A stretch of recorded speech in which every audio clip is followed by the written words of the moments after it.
آج کا کالم ہے عدالتی فیصلے مذاق کس نے بنائے، جو کہ حامد میر صاحب نے تخلیق کیا۔ کہتے ہیں کہ آج کل کچھ سیاستدان آئین کی بالادستی کے لیے شیر کی دھاڑ اور ہاتھی کی چنگھاڑ بنے ہوئے ہیں۔ عمران خان، اسد عمر اور فواد چودھری کو یہ فکر کھائی جا رہی ہے کہ لاہور ہائی کورٹ کی طرف سے پنجاب میں 90 دن کے اندر الیکشن کرانے کے حکم پر عمل درآمد کیوں نہیں ہو رہا۔ میں ذاتی طور پر پنجاب اور خیبر پختونخوا میں 90 دن کے اندر الیکشن کرانے کا حامی ہوں، کیونکہ آئین کی بالادستی پر یقین رکھتے ہوئے بڑے ادب سے گزارش ہے کہ آج کل جو سیاسی دوست آئین کی بالادستی کے لیے اپنا گلا پھاڑے ہیں، وہ ہر عدالتی فیصلے کے بارے میں اتنی سنجیدگی کا مظاہرہ کیوں نہیں کرتے۔ عمران خان کو ملک میں آئینی بحران صرف اسی وقت نظر آتا ہے جب ان کا اپنا سیاسی مفاد خطرے میں ہو۔ جب عمران خان وزیر اعظم تھے تو انہوں نے کئی عدالتی فیصلوں کی دھجیاں اڑا دی، اور جب ہم نے کہا کہ آئین سے مت کھیلو تو ہمیں غلیظ گالیوں سے نوازا گیا۔ آج ہمیں عدلیہ کے احترام کا سبق وہ لوگ پڑھا رہے ہیں جنہوں نے فیض آباد دھرنا کیس کا فیصلہ لکھنے والے جج جسٹس قاضی فائز عیسیٰ کے خلاف نااہلی کا ریفرنس فائل کیا اور ان کی کردار کشی کے لیے سرکاری وسائل استعمال کیے۔ بہت جلد عمران خان یہ کہہ دیں گے کہ قاضی فائز عیسیٰ کے خلاف ریفرنس میں نے نہیں بلکہ جنرل قمر باجوہ نے دائر کرایا تھا۔ اس اخبار کا ریکارڈ گواہ ہے کہ میں نے یہ ریفرنس فائل ہونے سے پہلے عمران خان کو خبردار کیا تھا کہ جسٹس قاضی فائز عیسیٰ کے خلاف کسی سازش کا حصہ نہ بنے۔ خان صاحب نے میرا کالم شائع ہونے کے بعد مجھے وزیر اعظم آفس میں بلا کر کہا کہ میں ایسا کوئی کام نہیں کروں گا، لیکن کچھ دن بعد صدر عارف علوی نے یہ ریفرنس سپریم جوڈیشنل کونسل کو بھجوا دیا۔ یہ درست ہے کہ اس ریفرنس کے ماسٹر مائنڈ باجوہ تھے، لیکن عمران خان اور عارف علوی بھی اس میں شریک تھے۔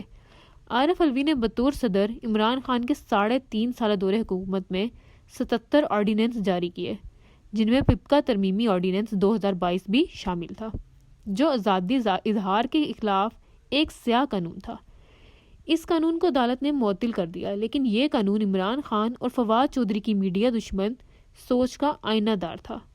آج جب ہم فواد چودھری کے خلاف 124A کے ظالمانہ قانون کے استعمال کی مخالفت کرتے ہیں تو اس کی وجہ یہ نہیں کہ وہ بڑے مظلوم ہیں، بلکہ ہم یہ مخالفت اس لیے کرتے ہیں کہ جب فواد چودھری نے اس ظالمانہ قانون کو علی وزیر کے خلاف استعمال کرنے کی حمایت کی تو ہم نے ان کو غلط کہا۔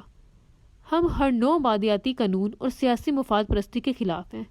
ہماری لڑائی افراد سے نہیں بلکہ اس منفی سوچ سے ہے جو ہر حکومت میں چہرہ بدل کر ہمارے سامنے آ کھڑی ہوتی ہے۔ آج کچھ عدالتی فیصلوں پر فوری عمل درآمد کا مطالبہ کرنے والے عمران خان بھول گئے کہ جب 2019 میں آئین کی دفعہ 6 کو پامال کرنے کو الزام میں ایک عدالت نے جنرل پرویز مشرف کو سزائے موت سنائی تو خان صاحب کی کابینہ کے ارکان نے اس عدالت کے ایک جج کو پاگل قرار دیا تھا۔ عمران خان اگر واقعی آئین کی بالادستی کی حامی ہیں تو پہلے یہ اعتراف کریں کہ وہ جنرل باجوہ کے شریک جرم رہے ہیں۔ کاش کہ وہ باجوہ کے فرنٹ مین فروغ نسیم کی بجائے بیرسٹر علی ظفر کو اپنا وزیر قانون بناتے، لیکن ایسا ممکن نہیں تھا۔ جب خان صاحب کے حکم پر مسلم لیگ نون کے رہنما جاوید لطیف پر 124A کے تحت بغاوت کا مقدمہ بنایا گیا تو بیرسٹر علی ظفر نے اس کی مذمت کی۔ خان صاحب کو یہ مذمت بہت بری لگی تھی، لیکن آج عمران خان کے ہر مقدمے میں ان کی وکالت بیرسٹر علی ظفر کرتے ہیں۔ اگر کل کو دوبارہ اچھا وقت آیا تو عمران خان کے ارد گرد فروغ نسیم ٹائپ لوگ نظر آئیں گے۔ بیرسٹر علی ظفر جیسے مخلص اور اصولی لوگ صرف برے وقت میں اچھے لگتے ہیں۔ لاہور ہائی کورٹ نے جس مقدمے میں 90 دن کے اندر الیکشن کرانے کا حکم دیا ہے، اس مقدمے میں بھی عمران خان کے وکیل بیرسٹر علی ظفر ہیں۔ الیکشن کمیشن کو آئیں بائیں شائیں کرنے کی بجائے اس عدالتی فیصلے پر عمل درآمد کرانا چاہیے، اور عدالتوں کو بھی یہ تاثر دور کرنا چاہیے کہ وہ نواز شریف کے خلاف تو سازش کا حصہ بن جاتی ہیں، لیکن عمران خان کے لیے سہولت کار کا کردار ادا کرتی ہیں۔ جس ملک میں عدالتیں خود اپنے ہی چیف جسٹس کے فیصلے پر عمل درآمد نہ کریں، وہاں دوسروں سے عدالتی فیصلوں کے احترام کی توقع نہ کریں۔ 2015 میں اس وقت کے چیف جسٹس جواد ایس خواجہ نے آئین کی دفعہ 251 کی روشنی میں 3 ماہ کے اندر اندر اردو کو سرکاری زبان کے طور پر نافذ کرنے کا حکم دیا۔ فیصلے میں کہا گیا کہ آئندہ سے عوامی مفاد سے تعلق رکھنے والے عدالتی فیصلوں کا بھی لازمی اردو ترجمہ کرایا جائے گا، اور آئین کی دفعہ 251 کی خلاف ورزی اگر جاری رہی تو کسی بھی شہری کو قانونی چارہ جوئی کا حق ہوگا۔ 8 سال گزر گئے اس فیصلے کی نواز شریف، عمران خان اور شہباز شریف کی حکومتوں کے ساتھ ساتھ خود سپریم کورٹ نے بھی خلاف ورزی کی۔ جواد ایس خواجہ نے یہ فیصلہ اردو میں لکھ کر مثال قائم کی، لیکن ان کے بعد سپریم کورٹ نے اردو کو نظر انداز کر دیا۔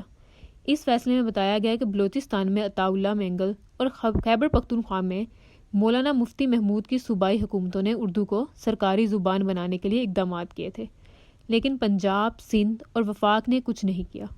تحریک انصاف، مسلم لیگ نون اور پیپلز پارٹی کو آئین کی بالادستی صرف اس وقت یاد آتی ہے جب ان کا سیاسی مفاد خطرے میں ہوتا ہے۔ اپریل 2023 میں آئین پاکستان کی تشکیل کے 50 سال پورے ہو رہے ہیں۔ ان 50 برسوں میں جو سیاسی اور غیر سیاسی حکومتیں دفعہ 251 پر عمل درآمد نہیں کر سکیں، وہ سب کامل مذمت ہیں۔ حامد صاحب کہتے ہیں کہ میں ایک دفعہ پھر اپنے پڑھنے والوں سے گزارش کرتا ہوں کہ آئین میں انتخابات کے التوا کی کوئی گنجائش نہیں۔ انتخابات وقت پر ہونے چاہیے، لیکن جب بھی انتخابات ہوں تو ووٹ صرف انہیں دیں جو حکومت میں آ کر آئین سے کھلواڑ نہ کریں، اور 3 مہینے کے اندر اندر اردو کو پاکستان کی سرکاری زبان بنانے کے عدالتی فیصلے پر عمل درآمد کریں۔ تو یہ کچھ اہم نظریات تھے جو اس کالم کے ذریعے ہم نے آپ کے ساتھ شیئر کیے۔ آپ بھی اپنی رائے ہمیں ضرور بتائیے گا۔ چینل کو لائک اور سبسکرائب کرنا مت بھولیں۔ اپنا بہت خیال رکھیں۔ اللہ حافظ۔